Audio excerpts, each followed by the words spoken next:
Well, it's Saturday the 3rd of July.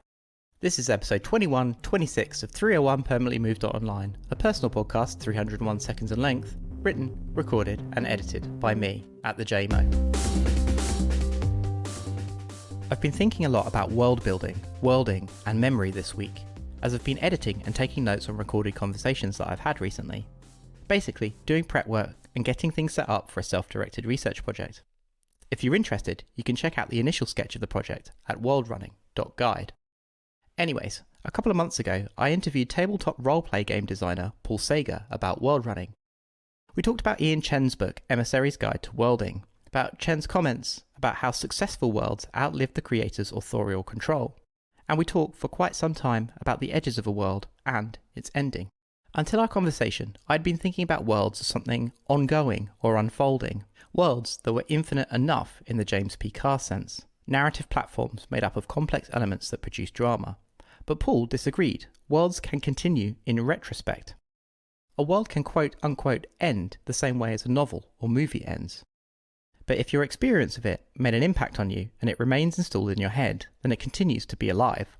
For Paul, this is an example of a successful world under Ian Chen's definition of a world surviving outside of its creator's authorial control. This shouldn't be surprising, of course. In 2003, Paul won the Diana Jones Award for his game My Life with Master, a roleplay game that treats the end of play as a narrative destination. Several other of his games since have done something similar. They are worlds with a half-life, alive in their activation, but continue to live on in one's memory after the end of play.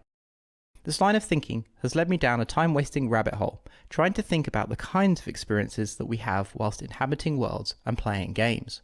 But I don't seem to be able to find any writing on the hybrid nature of memories created during play. For example, I have intense memories of playing the GURPS Discworld RPG with friends in the early noughties, sitting around a student kitchen table, an overflowing ashtray at its centre. But coexisting with my memory of nights spent in that smoky room are the very real memories of being in the cobbled streets of Ankh-Morpork. Vivid memories about the time we escaped the Guild of Trespassers after a long chase through the shades. I can still look at a map of the city and pick out the location where we first met CMOT Dibbler, and I can remember what the weather was like when it happened. I was both in the kitchen and in the Discworld.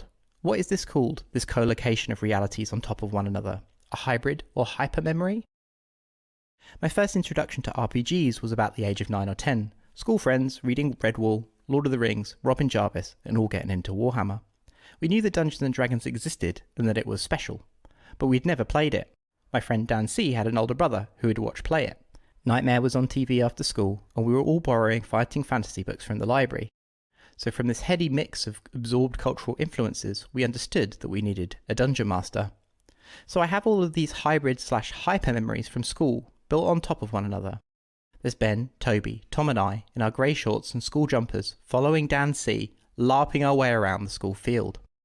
The white lines of the football pitch became the dark dank corridors of Zombie Dungeon, rooms with rotting beams and lichen-encrusted walls, dark banquet halls guarded by skeletons and monsters. We had no dice, so when we needed to battle something, we just play-fought the monsters with our imaginary swords and arrows, whilst Dan C screamed at us about what was going on. My memories of things happening in class at primary school are now snippets of events or moments of emotional intensity, but these hybrid memories of LARPing around a fantasy dungeon on the school field in summer are so clear. I have other memories like this, like the cyberpunk-inspired game that we used to play when we were a little older, a game loosely built around the lore of the RPG Paranoia, a game that we hadn't ever played but had pored over its rulebook.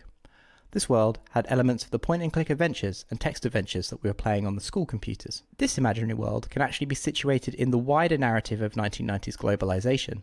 Whenever we would inspect something, a computer panel, or a tool, or whatever, if the games master couldn't think of anything to say, then they would just say it was made in Taiwan, as a running joke.